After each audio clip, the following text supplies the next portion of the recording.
off and go to this other stuff.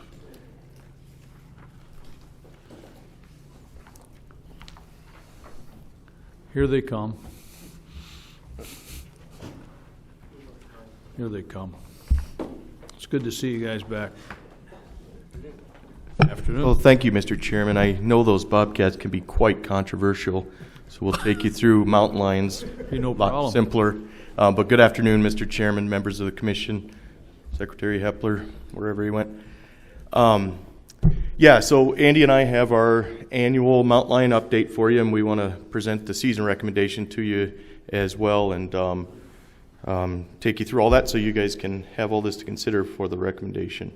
There's a number of different things that we're going to go over today that are trend indicators, data that we use when we formulate our recommendation and bring it forward from the department to the commission. And so we want to present this all to you so you can take a look at it as well and see what we're looking at when we formulate this recommendation.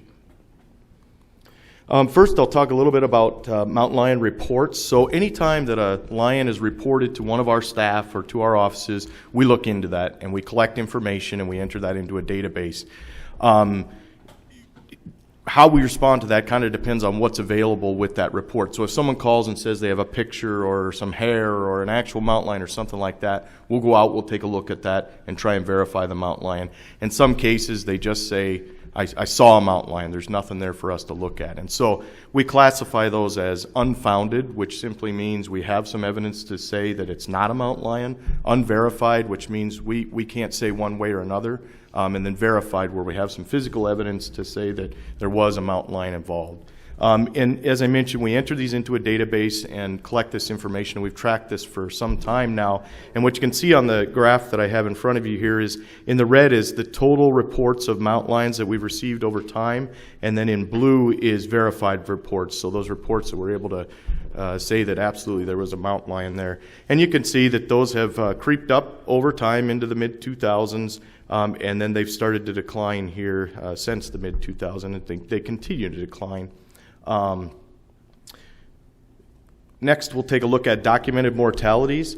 A couple things I'd point out. Number one, this is documented mortality. So these are mortalities that we're aware of. Obviously, there's some other mortalities out there that we're not able to document. So an example would be a couple mountain lions that are fighting and one dies and it's not identified or somebody doesn't stumble into it. We don't know about that. So this is documented mortality, some of which is from the radio-collared mountain lions, and then other mortalities that we've come across or that people have reported to us.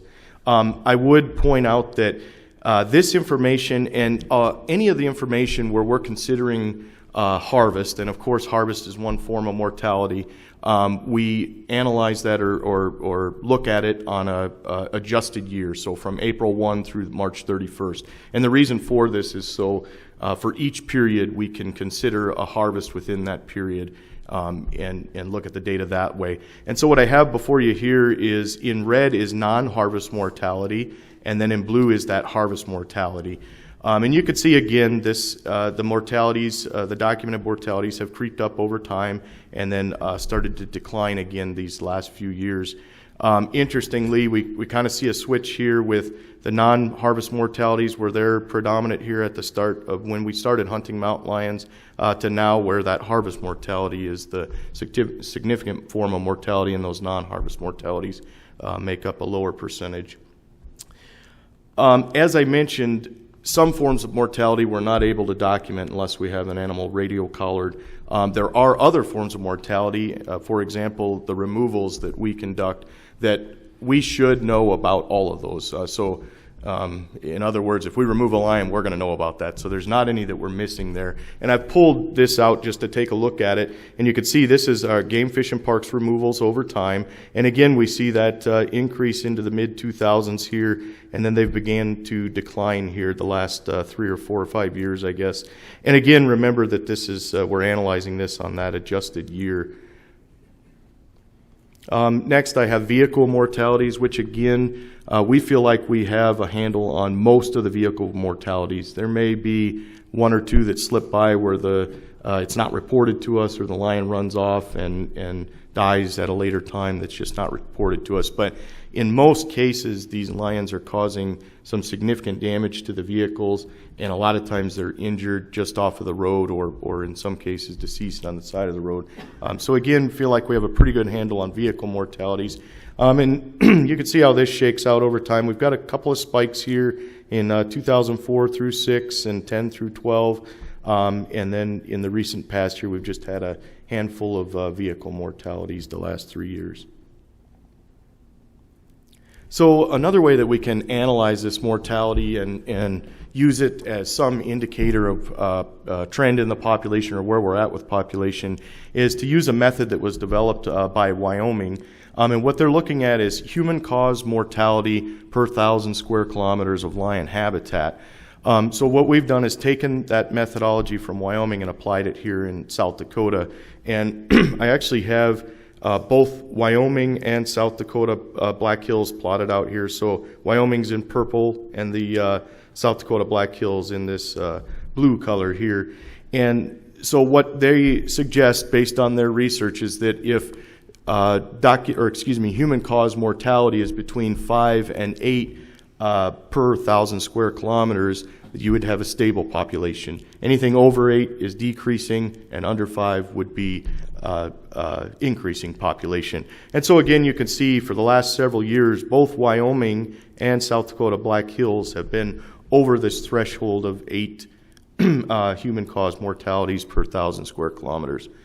I'd caution you on a few things. One, this was developed in Wyoming where the ecosystem's a little different. They have more lions over there. Things are just a little different over there. Also, they're predominantly hunting with hounds over there, so their harvest is a bit more selective than our boot hunt over here, where we're predominantly harvesting lions with a boot hunt. So just things to take into consideration when you consider this information. Next, I want to go through our hunting season summary.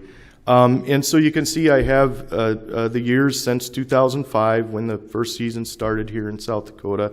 In the next column, we have the number of licenses sold. We've had years, our low is 2,356, and of course our high here in the 2012-13 season where we were at 4,344. And then this last year, we sold just over 3,200 licenses. And this is at the conclusion of the Black Hills season. So we're considering that for this Black Hills area. You can see that the season dates have changed over time. Originally, we started with that October season. We were running it concurrent with the elk season, thinking that individuals could harvest that mountain lion while they're out elk hunting. We did switch it to November and offered it to those Black Hills deer hunters, and then ultimately moved it to this January period, or where it's at now, December through March 31st. And as it turns out, it ends up being a really good time to hunt mountain lions. There's good chances of having snow out there. It's kind of off on its own and not in conjunction with any other seasons, and a nice opportunity for some of those hunters that are out there after the lions. The next columns here show the harvest over time, and again, just point out that our low was 13 in 2005, and we had a high in 2011-12 of 73 lions harvested, and then this year we had 43 lions harvested. The next column just shows some of those animals that were harvested outside of the Black Hills, or that unit, if you will, that we've identified in the Black Hills there. And last is our harvest limit over time. One thing I'd take a moment to point out to you, we call this harvest limit for a reason. So it's a limit that we don't want to go over, or a safety net, if you will. We don't call it a quota because it's not a goal. It's not something that we're looking to reach. We hear that a lot, that folks think that we should meet this harvest limit, or that it's a goal or a quota we're looking to get. And it's really not. It's that safety net, or that number that we don't want to go over because we don't know how significant of an impact it'll be to the population. And so you could see we started out what we know now is fairly conservative early on. Total harvest limit of 25 and a sublimit of 5 breeding age females. The breeding age female got to be quite controversial in the first season. There was some question as to whether we knew how to identify a breeding age female, and so we just simply switched it to a female sublimit from there on out, and you can see how that's shaked out over time. Last year, as you well know, was a total harvest limit of 75. lions or 50 female lions. And for the 2014-15 season, we had a success rate per active hunter. So these are hunters that had a license and actually hunted in the Black Hills of 2.25% success. And then in Custer State Park with the access permits, we saw 31.3% success per active hunter with hounds, and then 0% with the boot. So the boot hunters didn't harvest any in Custer State Park this year. Andy's going to take a closer look at success here in a little bit. Take a look at Custer State Park here. So this year, same as last year, we had 8 periods, 4 of those with 30 access permits for boot hunters, and then 4 periods with 4 access permits where we allowed hounds. We did, as I mentioned, harvest 5 mountain lions at Custer State Park this year, 2 females and 3 males. I won't go through all this with you, but the periods were 17 days for the boot hunters and 8 days for the hound hunters, and there's the dates and the spread as it goes with those access permits. What I have below here is the harvest over time based on the harvest method, so whether it's a boot hunt or a hound hunt. In 2011, we started with a separate season and licenses in Custer State Park, so we issued 10 licenses separate from the Black Hills season. Hounds were not allowed. And we did harvest 2 lions that year. Starting in the 2012 season, we combined that with the Black Hills harvest limit, or the Black Hills season, and then did the access permits for Custer State Park, and that's the way it's been since. And of course, in 2013, we've started to allow for the use of hounds, and you can see that we've flipped here. We went from our harvest with boot hunters to pretty much all of the harvest occurs with those hound hunters in Custer State Park. Snow's been a big topic in the past, and a lot of folks have tried to use the snow events to predict what's going on with the population and whether it might be up or down and how the season's gone. And we do look at snow events, and we recognize that when there's a fresh snow during the season, that certainly helps the hunters, and they've learned that they can go out and find some fresh tracks, start to narrow down where that lion might be, and improve their success a bit because they're targeting that lion or focusing in on it. But what we have here is those snowfall events. This is an event is defined as 1 inch of snow or more in a day. And we've chosen these 6 stations. These are NOAA weather stations throughout the Black Hills because they have consistent data over time. There's some others that are kind of choppy that we've thrown out so that we can keep some consistency and look at this accurately. And so, again, not much to make of this other than this last year, the snow events were down. We had 85 in the 2014 season and down to 46 here in 2015. So 43 lions in this year. And I just point out the last time we had a similar situation was 2012. Real similar snow events here. And that year we harvested 73 mountain lions, just as a comparison. Next, to talk just a little bit about Wyoming. Of course, as you well know, the Black Hills extends into northeast Wyoming. We do consider this one population or one ecosystem, so it's important for us to work with Wyoming, look at what they're doing, and talk to them. And so we do meet annually with the Wyoming Game and Fish. And more than that, but we have a special meeting annually that we meet and coordinate with this and other species. And we also do things, as I mentioned before, we analyze our data by the Wyoming method so that we can compare that to what they're looking at. And then, of course, consider the harvest and their season in the Black Hills in Wyoming there. And so what we're looking at is the northeast corner here. They have 4 units. One that's pretty vast is similar to our prairie unit that's the rest of the state in South Dakota, and so really we focus in on these units here, 1, 30, and 32. And their season dates run September 1 through March 31st, and you can see that they've had some pretty significant harvest over there too, and that started to drop as well, 62 this last year. We survey all of our mountain lion hunters. I should say Cindy Longmire and the Human Dimension staff do. And so we do survey 100% of them and ask them a number of different questions. And we have some information here that I'll present, and then Andy will in a moment as well. One of the things that we're looking at is the mean days hunted by lion hunters. And you can see that we have all licensed hunters here in this black line with the diamonds, and then unsuccessful hunters with the triangle. And then the one that I guess we have our eye on here is these successful hunters, which is the dotted line with the boxes. And you could see that the mean days hunted by those successful lion hunters took a pretty good jump here this last year. And it's kind of creeping up here these last few years, but then takes this big jump this last year. So something we're keeping our eye on. It does indicate that it's taken them a bit longer to harvest the lion and be successful, but we'll see how that shakes out the next couple of years here. We also asked some questions about lion hunter attitudes. In particular, we asked their preference on the mountain lion population. Where would you like to see it? Whether that's decrease or increase or stay the same. And interestingly, the last 3 years here, we've seen a bit of a shift. So those that wanted it to decrease a lot has dropped, and of course decrease a little has dropped, and then we see that shift here and stay the same and increase a little. And so it does appear that at least lion hunters anyways, that their attitude is that they would like to see us back off a little bit on the harvest. And I know, talking with some of those folks, some of the more avid mountain lion hunters that do it every year or give it a shot every year, we've talked with some of them, and they are telling us that they're a little bit concerned. They like this opportunity. They don't want to see us over-harvest the population, and so they want to make sure that we maintain that opportunity for them, which would kind of reflect what we're seeing here with this attitude survey.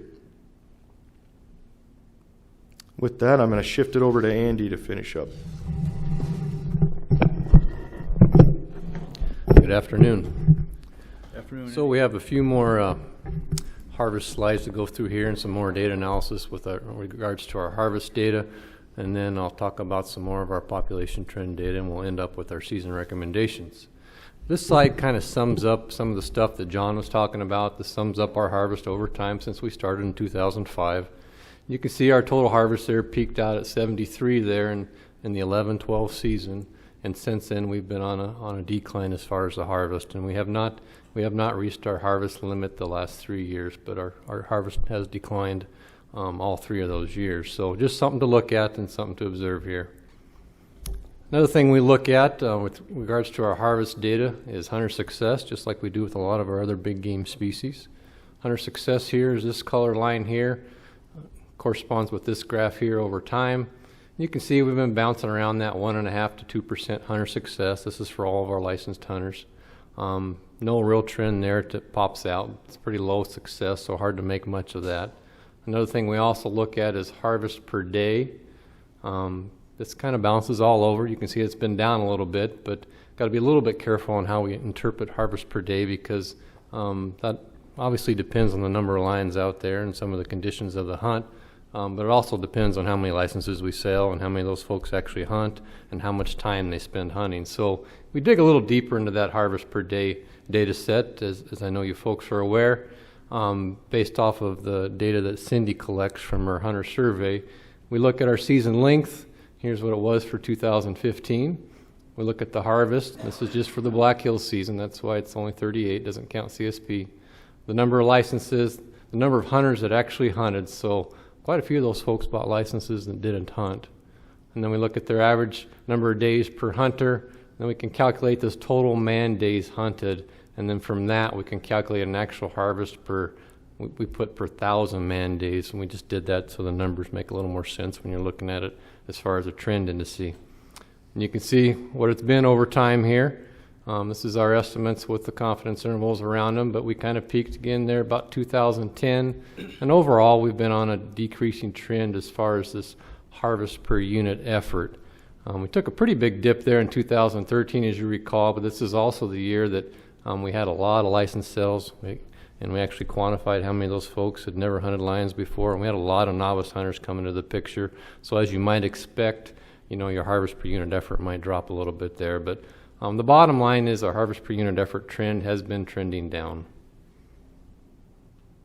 Another thing we look at is our harvest composition. Of course, we do this for our other big game species as well, but this is what it looks like for lions throughout the course of our seasons. The dark colors here, the dark red and the dark blue, are adult female and adult male respectively. And then the light colors are our juveniles, our females, and our males. And what we're looking for is any obvious trend that might cause concern. And as you can see, looking at the colors here, there really isn't any really big trend in this harvest composition data set. Last year we were at about 50-50 as far as adults versus subadults. Another thing we look at though within this harvest composition is these red bars, and that's the percent of the adult females that are in the harvest, not in the population, but of our harvest, what percent of that harvest is adult females.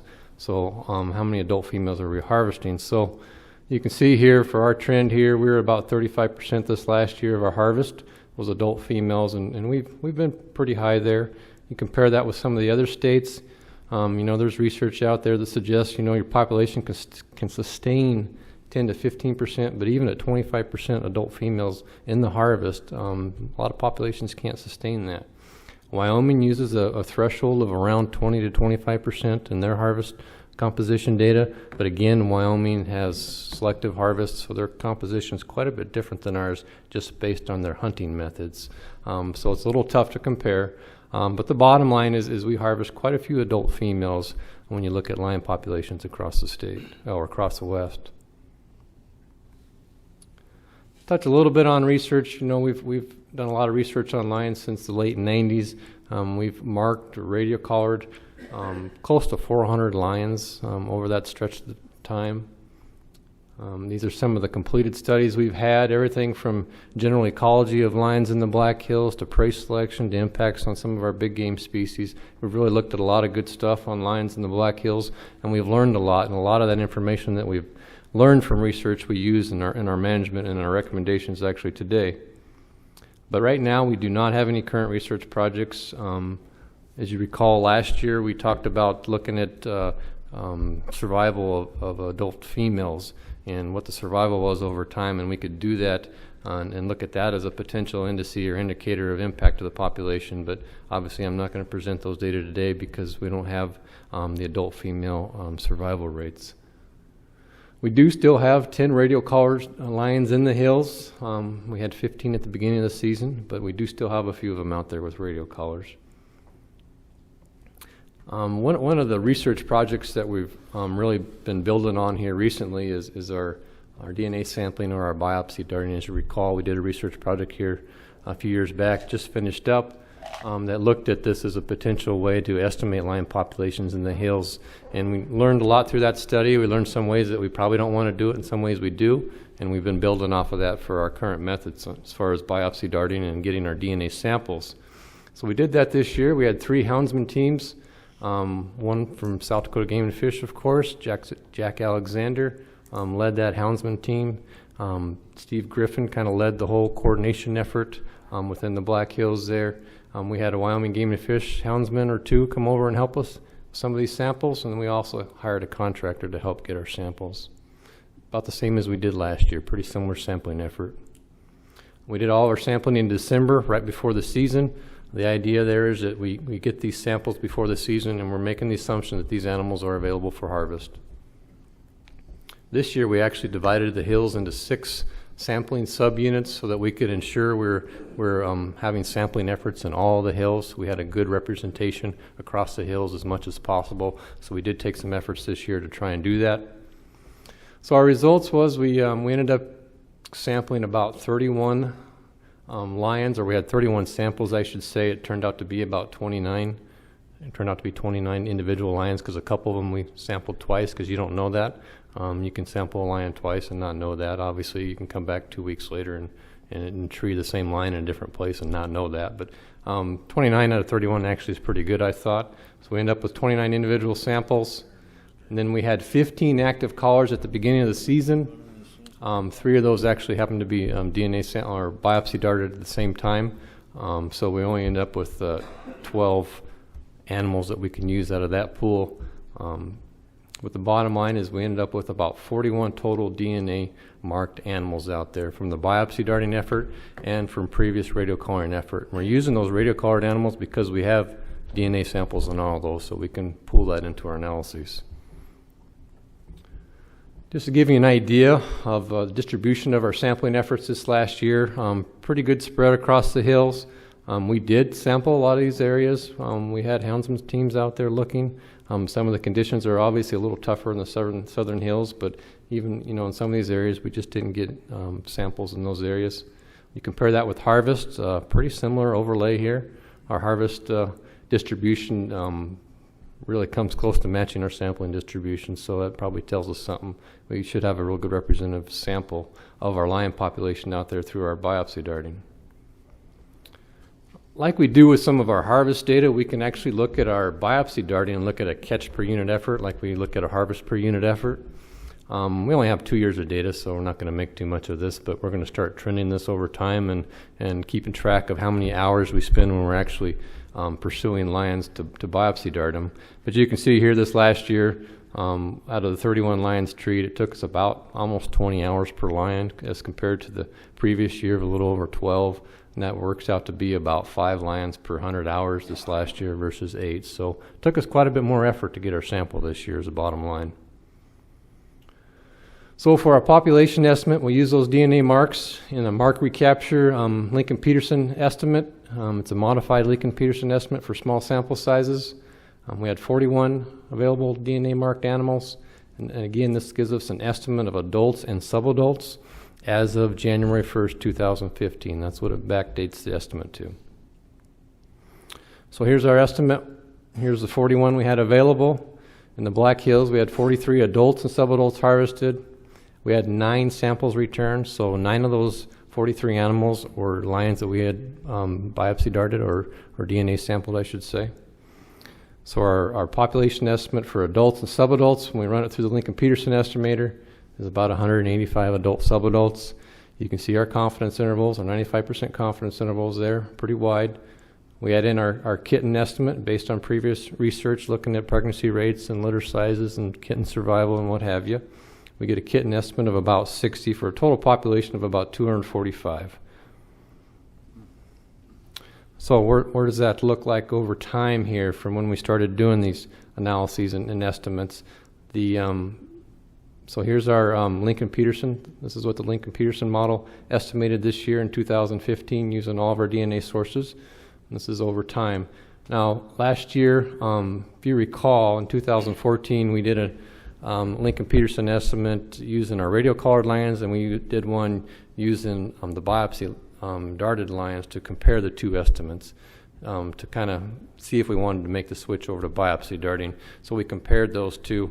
What we did was we actually went back and combined those sample sizes. That wasn't what we were intending to do last year, but we're doing it this year, so we wanted the best comparable data set we could have. So we went back and combined that. And just wanted to make sure you're aware of that. This estimate was through the radio collaring estimate and the DNA biopsy darting estimate. It was like 235 was one of them, 245 was the other one. And we combined the samples, that actually went up to about 275. But that's our best data set. We should go with our best data set, our best sample size. So that's what we're going to graph over time here for trend. You can see that's our population objective that we have listed currently in our management plan. It's from 150 to 200. And obviously the bulk of our estimates are still above that. Of course, again, our 95% confidence intervals, pretty wide confidence intervals there. They do overlap without a doubt into our objective, but the bulk of that confidence interval is above that objective. Another something we also do when we have data sets that kind of vary a lot from year to year or not very precise is we average them over 3 years to try and smooth out some of that imprecision and better assess trends. And this is a better way of looking at trends. It's a different way of looking at trends when you have variable data sets. We've done that here for the lion data. And you can see this is just a moving average is all it is. It's the same data that we looked at before, but this is from 2010 to 2015, and these are the Lincoln-Peterson estimates averaged. You can obviously see there's a pretty good trend there when you look at it that way. So to sum it up, some of the data that John talked about and I just went over, again, we wouldn't hang our hat on any one of these as a sole indicator of the population trend. We look at everything in totality, but this is kind of what it sums up to be. Our observations we get from the public are trending down. Our harvest and our non-harvest mortalities are trending down. Our harvest per unit effort is trending down. Our mean days hunted per successful hunter, was up this last year. Took more days to get to have a successful hunt. Our human-caused lion mortalities are above the threshold that's been established in some other western populations. Our adult female harvest is above proportion that's also considered stable in some other western populations. And our population estimates are stable to even trending down, depending on which analyses you look at. So some considerations and discussion items, and these are some things that we definitely talked about within our department when we discussed and debated what our recommendation would be, and I wanted to throw those out there and acknowledge all these things and just let you know these are things we discussed, and we can sure discuss them some more. But our population estimate is still above objective, but all of our data above do indicate we are on a downward trend. Some of the population thresholds that we talk about were established in Western populations, and John and I have both kind of mentioned that got to be careful when you compare with other Western populations. There's a lot of different dynamics there. And then, of course, we have small sample sizes and variability in our data sets, and we show that in the confidence intervals and how wide some of those confidence intervals are. And then, of course, we have the impacts of less snow this last year and how that impacts data analysis as well. And I think we have to consider all these things in the big picture when we make our recommendations. So with that said, here's what our recommendation is. For the Black Hills, we're recommending to reduce the annual harvest limits. Again, we are emphasizing harvest limits. Our total harvest limit, we're recommending the commission propose a reduction from 75 to 60, and for female to reduce from 50 to 40. For CSP, we're making a recommendation that you make the hunting intervals for both boot and hound hunters equal at 14 days.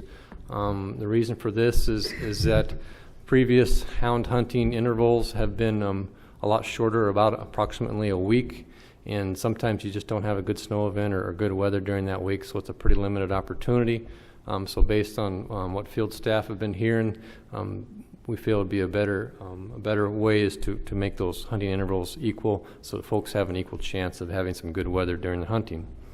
Also, for hound hunting permits that allow hound hunting, we're recommending reduce from 4 to 3 access permits per hunting interval.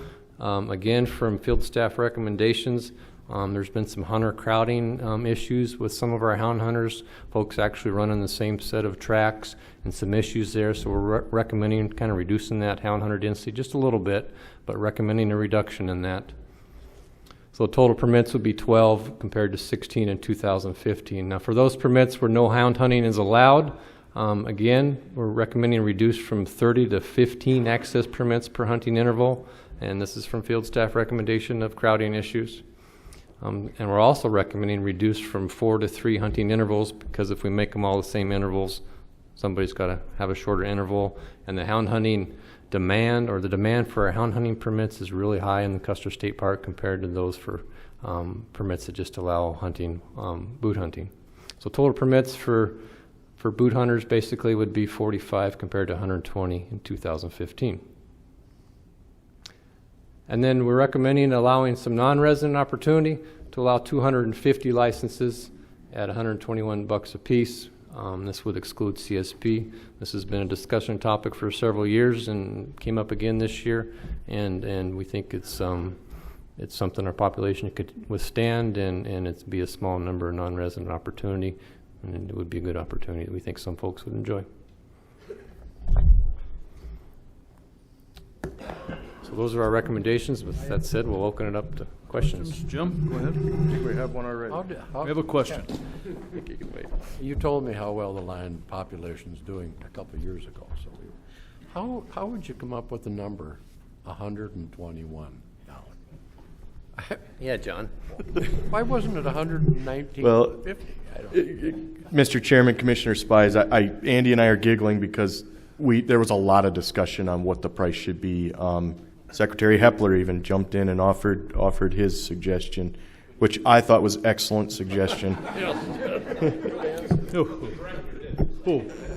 So I would just offer, after much debate amongst staff, that we felt that this was the figure to go with, but I certainly, it sounds like Andy has some input here too. This would be comparable with our non-resident upland game license. And we did look at surrounding states and the western states as far as what their non-resident licenses were, and of course, as you might imagine, they're kind of all over the board, but this is a fair number. Good job, Andy. Other questions? Discussion? Nothing? You guys are enamored with the proposal? Okay. Well, I'll entertain a motion based upon the proposal. Second. Okay, we'll get moved by Gary Jensen, seconded by Jim Spies. Questions before we vote? Where are you guys going? What? Ran out? Yep. How many Thanks, Paul. non-resident? When you guys got to get up here? How many? No, it's just very simple. Go ahead, Paul. Residents are unlimited. How many non-residents apply? I don't see that anyplace here. Did you have a? Andy had a slide up there last year. The licenses for mountain lions, I believe, was 3,400. 3,200. But the non-residents, how many apply? Zero. Because there were no non-resident licenses available last year. Oh, but there is this year. That's the recommendation Okay. bringing forward to you. Thank you. I Yes. forgot about that last. Just one comment. That'll give us 30 days to find out if this is a good idea to have non-resident mountain lion hunting. Yeah. Yes, it will. Yes, it will. You actually have 2 months. So. Yeah, again, that's correct, because there is no commission meeting in September, so September. the finalization would be in October. 60 days, yes. 60 days to get ahead of steam. Okay. Thank you, guys. All right. Any other questions? Well, good. Minute, John. Barry's got a specific question for you, John. Yeah. Break your neck trying to get away out of here. It would appear, just as general gossip and comments and stuff around lion talk and comments are pretty well down, aren't they? You sat out there in the heart of it. Well, Mr. Chairman, Commissioner Jensen, we don't work off of gossip or hearsay. It's all science. No, but let me give you a couple of anecdotal kind of feelings on where we're at with mountain lions. And I do always talk with staff and our field staff, our officers, our wildlife damage specialists, and kind of get their take on what they think's going on with the population. I'll tell you that all of the recommendations were that we need to back off a little bit. They feel that the number of problem lions that we're dealing with, just the number of lion calls, which is evident in the data that we collect, they're down and they're not dealing with as many issues with lions. And to your comment on the general public, yeah, things have been pretty quiet, and we haven't heard a lot on. And to be honest with you, the comments I am hearing are from those diehard hunters that really like their mountain lion season. They want this opportunity. I've had a few of them visit me in my office and say, you know what, be careful here. Don't ruin this opportunity for me. I'm not saying that they're coming in the droves, but it's a switch from where we've been. It's probably because of all those lions that were taken off of the prairie, huh? Microphone's not working. Okay. Those problem lions? Go ahead, Scott. I personally like the idea of a few out-of-state hunters. I am anxious to see what the comments are in the next 60 days, and I'll watch that with interest, but I don't think it can hurt a thing. I think it's a great idea, and I think it's a good thing to add to the proposal. Okay. Anything else? Other comments? Okay, we have a motion on the table for approval, so I'll call the vote for approve the proposal as outlined by department staff. All in favor indicate by saying aye. Aye. Opposed, same sign. Motion passes for proposal. You guys did a good job. Appreciate that. Thank you, Mr. Chairman. Always